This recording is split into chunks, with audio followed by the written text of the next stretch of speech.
I'm forgiven because you were forsaken, and I'm accepted. Many of the greatest theologians and preachers down through the history of the church have believed this to be the greatest passage in the Bible. Metropolis, or the fortified city of the Christian faith. We discover what Christ has done for us in the cross of Calvary. It is one of the most precious texts for me, this preacher, and it is my desire to share it with you tonight. So let's begin. We start in verse 23 with, "For all have sinned." I know that we do not fully understand this text because we are not trembling. We do not understand the heinous nature of sin. But sin is the most grotesque thing because it is committed against an infinitely good God. In the West, we live in a culture that laughs about sin. In our culture, sin is promoted.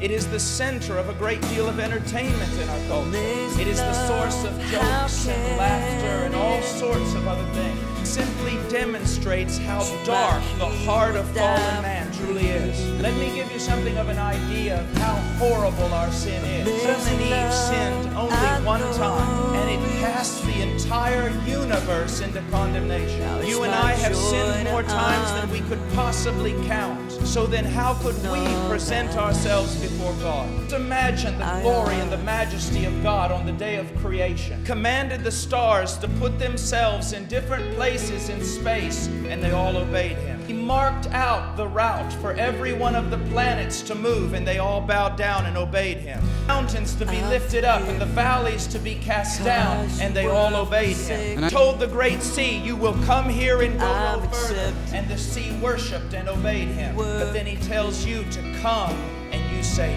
no. Imagine what all of creation would not do, you and I do on a daily basis. All have sinned. Paul in the book of Romans chapter 3 tells us in verse 10 that there is none righteous, not even one.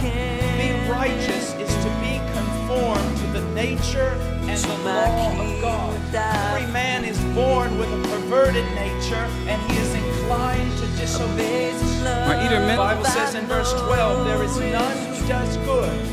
The great majority of people in the world think that they are right with God because of their own goodness. But the testimony of Scripture is just the opposite. Isaiah tells us that even our most virtuous works are like filthy rags before God. Throughout the Scriptures, the following words are used with regard to men. Men are by nature wicked. They are by nature evil. They are by nature fallen, corrupt, nature haters of God, by nature children of the devil. If it were not for the providence of God restraining the evil in this world, self-destruct, all have sinned. Allen hebben gezondigd. And fallen short of the glory of God.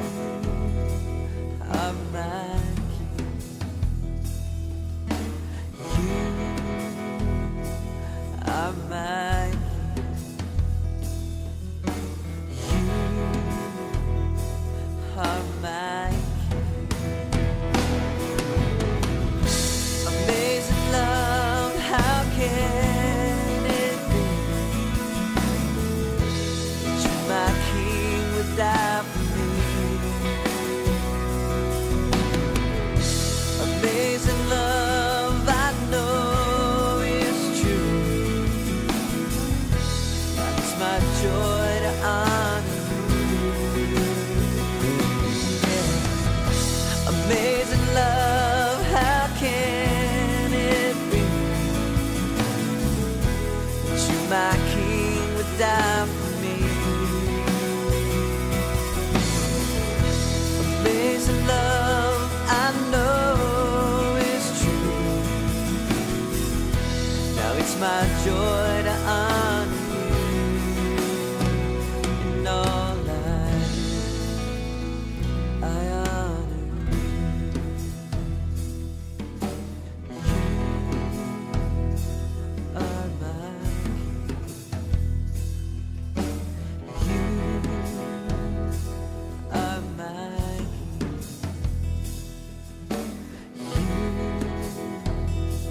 I'm my King.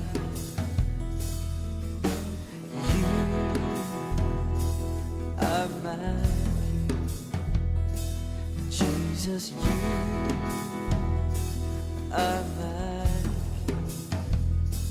Jesus, you